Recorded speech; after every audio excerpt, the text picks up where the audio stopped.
Hi, we're here at Quilt Market, Fall 2012 in Houston, and I'm here with Paula Nadelstern, one of our premier designers, and she's going to talk a little bit about her newest fabric line, Fabrique-istan. Paula, could you tell us a little bit about your inspiration for this fabric line?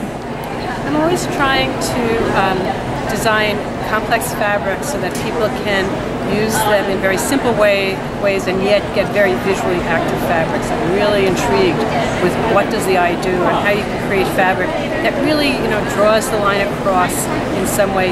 The eye moves. I'm also, I think what's really different about the way that I use fabric in a traditional quilter is that in a traditional quilt, when you get to the seam, you typically have a lot of contrast. So the eye sees the 9-patch. And what I usually do is, because I want it to look like it's a kaleidoscope that is constantly moving, I'm more interested in, when I get to the seams, to actually have minimal contrast and actually have camouflage the seams. So the eye just moves across. And in the end, you've got these patches, you've got templates that you use that bring a lot of activity up into the quilt, but you don't necessarily see the seams. You're drawn into the quilt from far away to see where are those seams, because they typically are camouflaged. And so with my fabric, I very often am using a dark background with a lot of color, as much color as you can possibly get against it. I'm allowed at this point to use 17 or 18 colors, and I'm always whining to the stylist I'm working with, oh, why can't I have 21? Because as far as I'm concerned, more is more. And so that's one of the things I'm doing with the fabric, is trying to get that incredible sense of complexity and playing with. I take fabric and I divide it into a couple of categories. There's primarily the one that's really the diva of the group is always called a prima donna in my mind. And the prima donna very often has symmetry. Because in order to make something that's kaleidoscopic, you really need to be able to cut it to a left and a mirror image right. And so each of the collections is going to have at least one or two. This one actually has 3 different patterns that have bilateral symmetry to them. So you could fussy cut them the way I might to work in a kaleidoscope and really focus in on the fact that there's a center axis in the pattern and then a perfect mirror image to the left and to the right, or you could just randomly cut them. So I have here a skew of the different fabrics, and this is one of the fabrics that actually has that the bilateral symmetry of it. This was inspired by a beautiful paisley that we played with, but then placed a lot of fabric behind it, so your eye sees the paisley. In each of the different colorways, it actually reads quite differently. Like here in what I call the black and white. My black and white would be very different from a lot of other people's black and white, because that means to me black and white in another 15 colors. You can sort of see the scroll, the paisley, a little bit more contrast. You get to see the paisley a little bit more here. So I like, when I'm designing, that each colorway should look different and as much as is possible in terms of the way that you print the fabrics. And then I got to the point where so then, as I mentioned before, I have the bilateral symmetrical fabrics, and then I like to have more forgiving fabrics to play with them. But I still want them not to be really a solid, so that when you use them at the seam, your eye just moves across the seam. And a good example is over here in this quilt, where, here, this is a traditional pyramid quilt. This is just, triangles, triangles, triangles going up and down. This row is made, this row is made, and then for the first time you get to see what this kaleidoscope actually looks like. So these are 6. You can do this when you are using triangles that actually have 60 degrees. That's how this one is done. And so when they come together in that place, you get the kaleidoscopic effect. But where it moves into the space that would be an empty negative space, I've used this great scroll pattern, which became my favorite while I was working with this, because you don't really see the seams so much. It just sort of moves softly and the background plays. This is actually 1, 2, 3 different colorways of the scroll pattern that are just softly melting into each other and creating even more color, so that I want to just get that sense.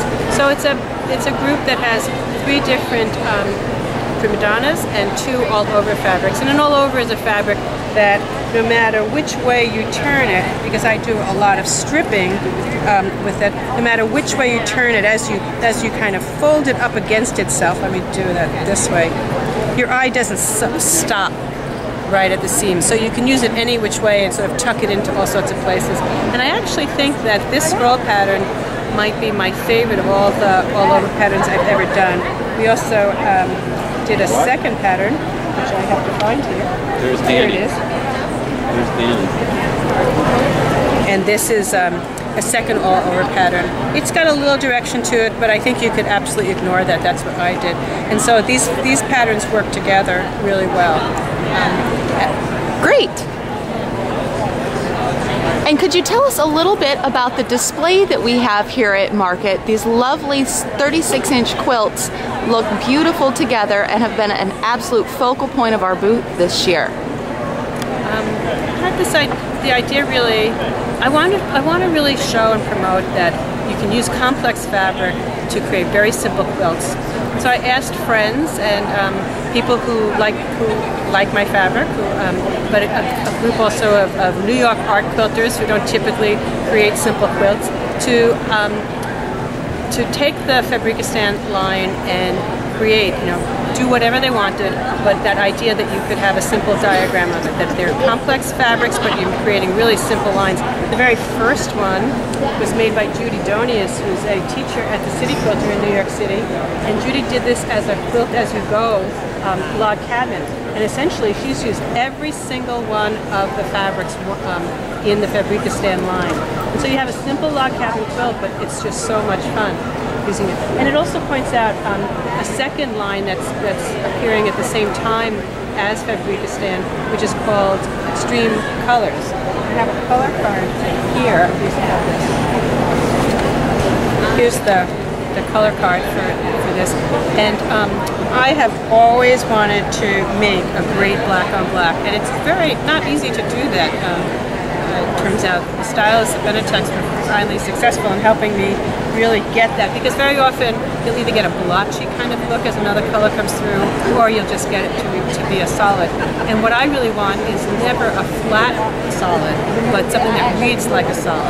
And so you're seeing that also in this exhibit.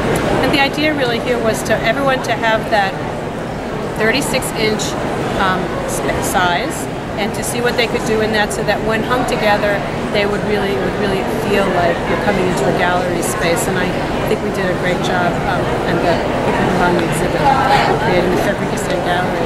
I love the title Fabrique-istan. I wasn't sure about it at first, but when you come up with a title, you're just brainstorming about, with ideas. And I wanted something that kind of applied the exotic nature of how these fabrics were coming out.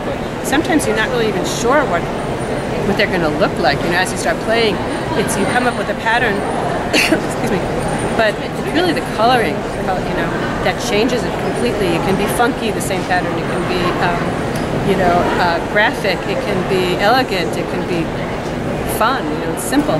But these were somehow turning into this slightly exotic, slightly, and it eventually, led me to this place that, is called Fabrique-istan. And I played with that idea, like, where is Fabrique-istan? What is Fabrique-istan? Is it a place where do you need a passport to get to Fabrique-istan, or is it a state of mind when you become one with your stash of fabric?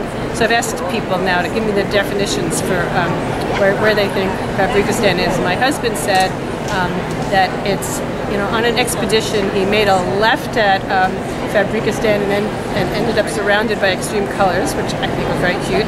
And my daughter said that Fabrique-istan is a mecca where all the fabrics go to play.